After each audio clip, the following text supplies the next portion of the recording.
Hey, what's up? It's Jim, and today I'm going to talk about The Birth of a Nation from 1915.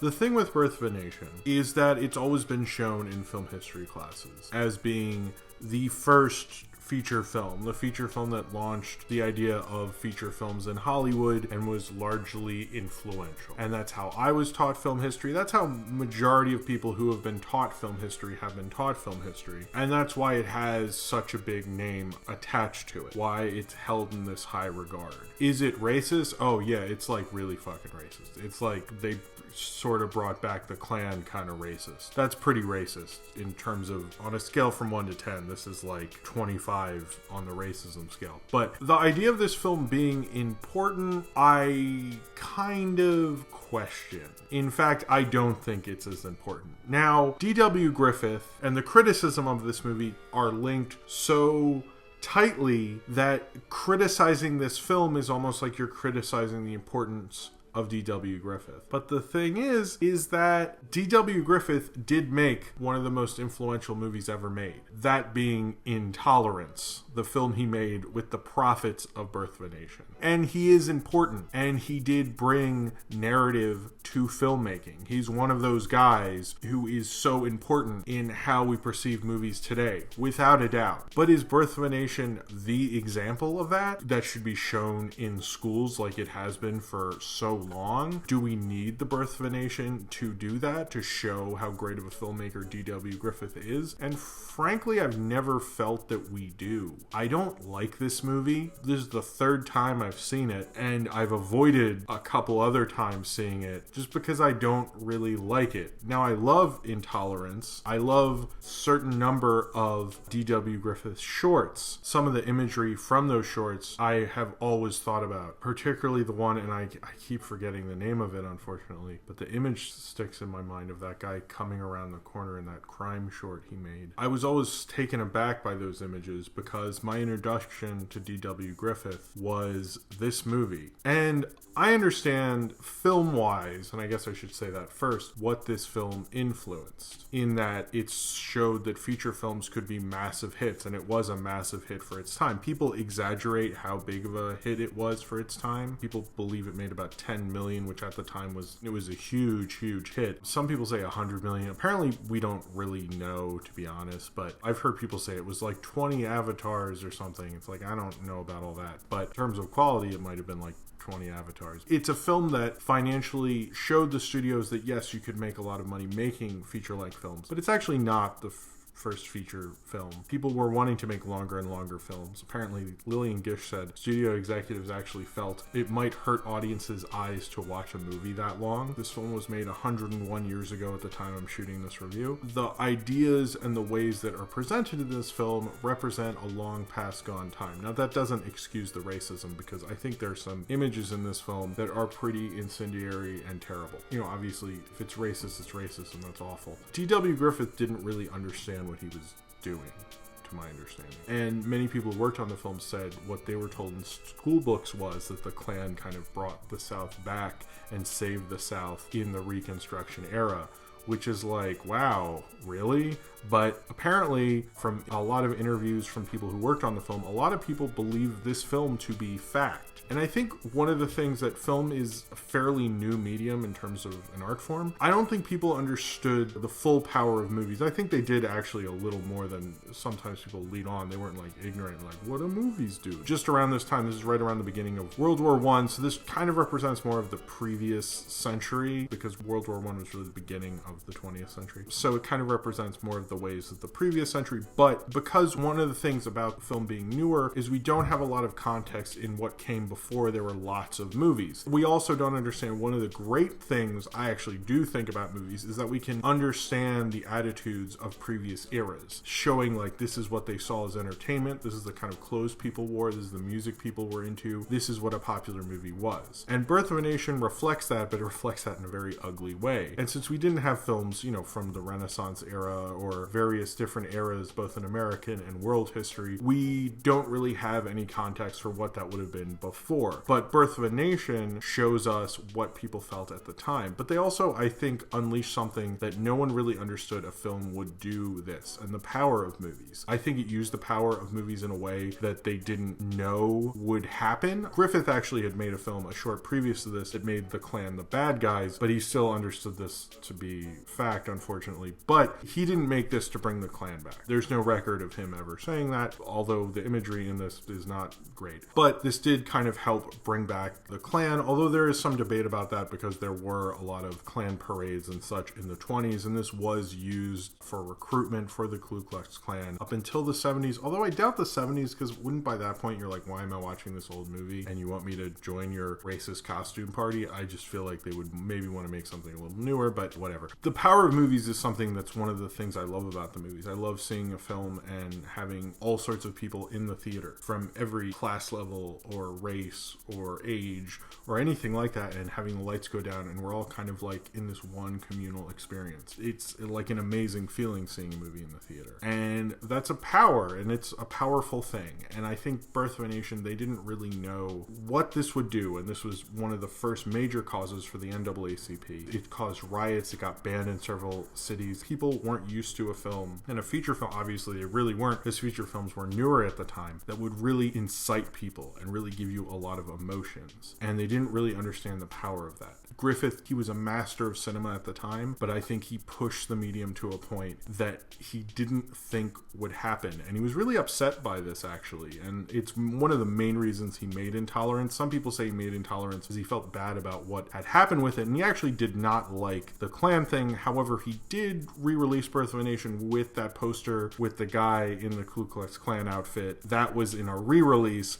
So whether he didn't like it or not, I mean, he did adapt a play called The Klansman, but to my understanding, the Klan wasn't really what they were at the time, and they kind of thought they were over. So I assume they thought they could do this, but it brought it back in their various parades in the 20s, and this film was looked at as the reason that all happened. I don't think he thought it would be as controversial. I don't think he thought it would hurt people as much as it did, particularly black audiences who felt really angry by it, and they should, because this is just frankly fucking awful how it portrays African Americans, particularly like freed slaves. Like, they would just go wild and just go crazy, and it's just absolutely upsetting and horrible the way you portray anyone that way, and thinking that was appropriate. I think Griffith is important, and I think Intolerance is the film that should be shown to kids in film school, and there's a real influence there, and you can't take that away from D.W. Griffith, because that influence later influenced Eisenstein and the Russian filmmakers into what became quick cutting and MTV editing, and Sam Peckinpah before that, and quick cutting even on YouTube, all came from Intolerance, and the cutting between various different situations and things. That came from Intolerance, and it really is probably one of the most influential films ever made. I don't just think that, Pauline Kael said that as well, and I think Intolerance deserves to be shown to film students, but I don't think Birth of a Nation should. I think Birth of a Nation should be for cinephiles or people like me who are talking about film history and reviewing it. It cuts people off from silent film because they're like, whoa, this seems like long ago, and a lot of crazy, creepy ideas and stuff that I don't feel comfortable with. But then you also are just cutting people off and not seeing the universal quality to silent film that it really has. And Birth of a Nation clearly does not have a universal quality to it. Obviously, the idea of having two families, one on each side, and Griffith really does try to bring more of a human side to the Civil War and the Reconstruction era. I think the Reconstruction part is the most problematic part, although there are a lot of problematic parts before that. The Reconstruction part is the part pretty much everyone has a problem with, particularly the Klansmen riding into Ride of the Valkyries, which between the Nazis and the Ku Klux Klan, that song just gets played at everything. Even having a scene where, because they feel letting free black slaves vote is what destroyed the South, and then there's literally a scene which feels very sadly now where they have the Klansmen standing outside where all of the freed slaves lived in the film, making sure they don't vote, which is just, wow, okay, nothing has changed, sadly. Makes it seem like that the reason the South fell apart was was because of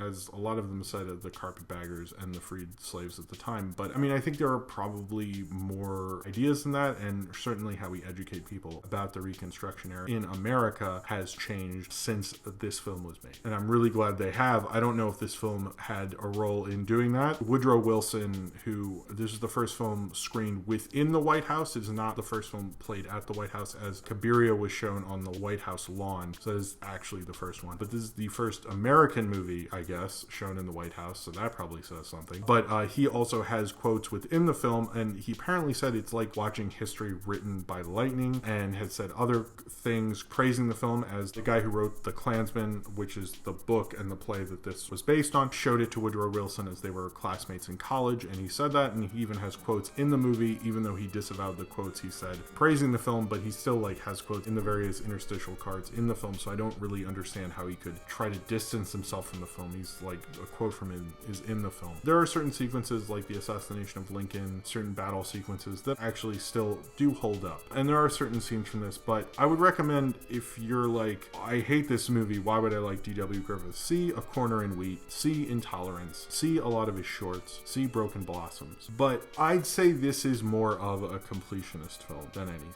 Having just started the success of feature films doesn't make you, in fact, influential. It's kind of sort of like Avatar. Avatar started 3D, but is Avatar itself influential? I actually don't really think so. It's just influential in reading in a film history book. This film started this thing, but that doesn't mean it's worth watching. And I think Intolerance is important to watch because it shows you how that film language is there and how it started and the journey of that film language. Birth of a Nation sort of does, but other than making a lot of money, I think a lot of D.W. Griffith's previous shorts do that far better, and it gives you more of an understanding of how great of a director and how smart of a visual storyteller that D.W. Griffith really is. I've always had a hard time watching this film, and watching it and thinking about the other shorts that he's done. When I saw those when I was older, I was honestly surprised how good they were, because I don't think this is a very well-made film. I don't think this is a great representation of him as a director, and I don't think it's a great representation of silent film at all. I wish it was not screened for people, and I think it is honestly